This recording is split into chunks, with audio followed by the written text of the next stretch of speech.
Hello everyone, my name is Jacob, and today I should be building a self-propelled artillery in Minecraft. So today I bring you another very interesting bit of military sort of vehicle. It is a sort of my interpretation of a self-propelled artillery. Now all the different countries, all the different armies sort of have their own version. Well, the ones that they use them have their own version of this sort of machine, of this sort of vehicle. What it is basically, most of the time, it is just an artillery piece that has a sort of power source, which means that it can move under its own power. So basically, quite often that means that the sort of development goes like they take the bottom half of the tank, basically, so basically the driving part of the tank, and then they put an artillery piece on top with the support sort of stuff around it. Of course, it can be done differently as well. It doesn't really need to be on a tank chassis necessarily, I guess. That's just a thing for, of course, making it sort of a bit more able to move through difficult terrain. It could also be mounted on normal wheels, I guess, instead of tracks. Just sort of on a truck, I guess, some sort of truck. That could work as well. So basically, as I said before, every sort of army has their own version of this sort of concept. So basically, what I have here, as I said before, this is sort of my interpretation. So we have the bottom part of the tank, of a tank, I guess. I've sort of roughly based this on the Russian self-propelled artillery. So we have the bottom part of the tank, and then I've sort of built this upper bit. Sort of, we have this long barrel, and then we have this sort of turret as well. Of course, in most cases the turret does not move on these things because it doesn't need to. So I didn't really say why or for what these things are used for. So basically, we have these things sort of in the back lines of the fight. They're basically quite far away, so they are not in immediate danger. So most of the time they're not heavily armored. They are sort of armored against light arms, but so basically to protect the crew, but they're not armored against like tank shells. So anyway, they are quite far away from the action, and they fire in this sort of arc to support the units in front, I guess. So basically, and that's pretty much what they do. Their huge advantage over sort of towed artillery is, which is of course more common, is that they can be set up way quicker and they can move way quicker as well. But also they can move through rough terrain much easier as well if they're on a tank basis like this one. So that's a huge plus. A huge minus is of course the huge added cost, which means that there is not as many of them, and also their complexity as well. So anyway, I think I'm gonna tell you a little bit more in the time that we build it, so let's go ahead and start. So basically I'm gonna start with the bottom part, as always, with the tracks. So we're gonna have sort of 4 wheels on the bottom, spaced out, and then we're gonna have one at the corner there, and then we're gonna have a row of green green wool, like so. And then we're gonna complete the track with some blocks of black wool on the front and on the back, and then some carpet in between, like so. And we have pretty much our track. We're gonna place the other one 3 blocks away, and just gonna fill this in basically.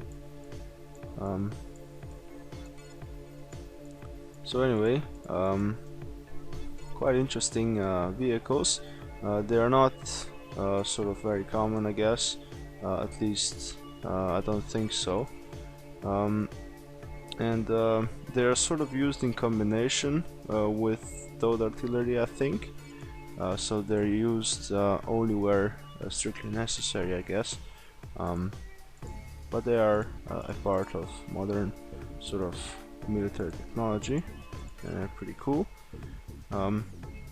So of course I didn't sort of explain the history of these things, which I really should.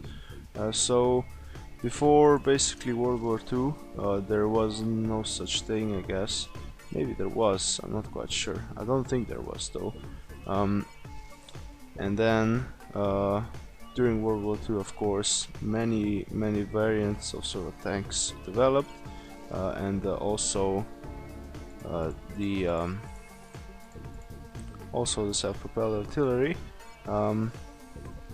was developed, and it sort of gave its contribution, I guess. A derivative of this would be also rocket artillery, so basically self-propelled rocket artillery. That also fills a sort of a different purpose, but it's sort of similar as well. So all of these types of artillery basically are used in conjunction with each other, and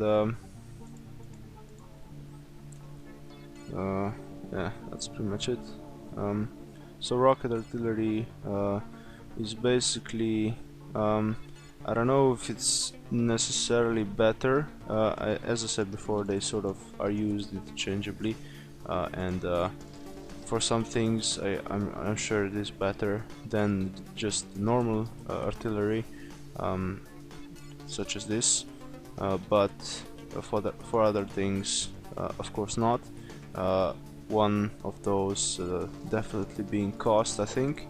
Rockets are much more expensive than shells. So anyway, I really should explain what I'm doing here.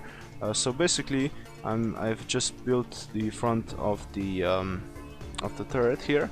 As I said before, the turret is not moving, does not rotate around its axis. And as I said before, that's because it's not really necessary, and it would be quite difficult to achieve such a thing. In that regard, it is quite similar to sort of tank destroyers, but it fills a completely different purpose. The tank destroyers are usually on the front lines, or close to the front line, I guess, protecting their tanks. These things are nowhere near the front lines, but as I said, they are sort of lightly armored. They have some anti ground troops, sort of machine guns, and yeah, that's pretty much it. So anyway, I have built the sort of barrel.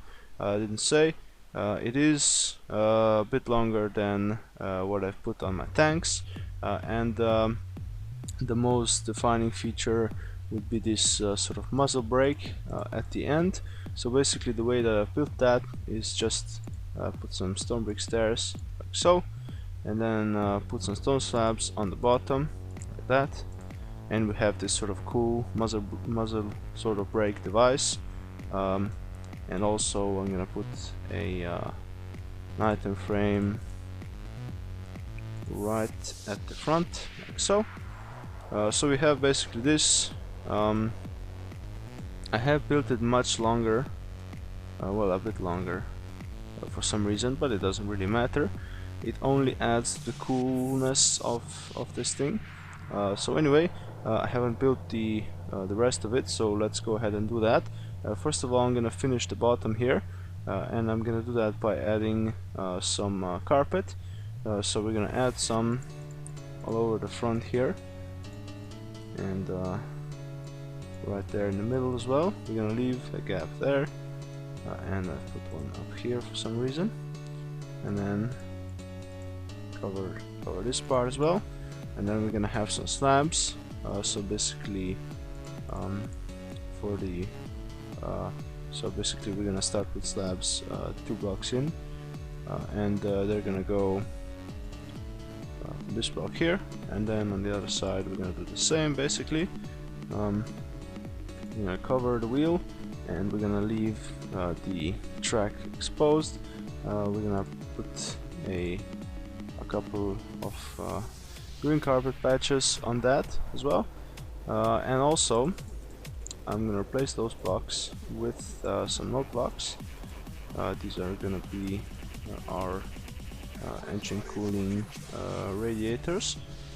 Okay, and let's fill in the back here as well with some more green wool. I'm gonna extend this a block like so. So we have this sort of nice big turret that you'll mostly find on these things. A couple of slabs there, and then a couple of slabs on top of our radiators. There we go. And also we're gonna have to finish the top of the turret.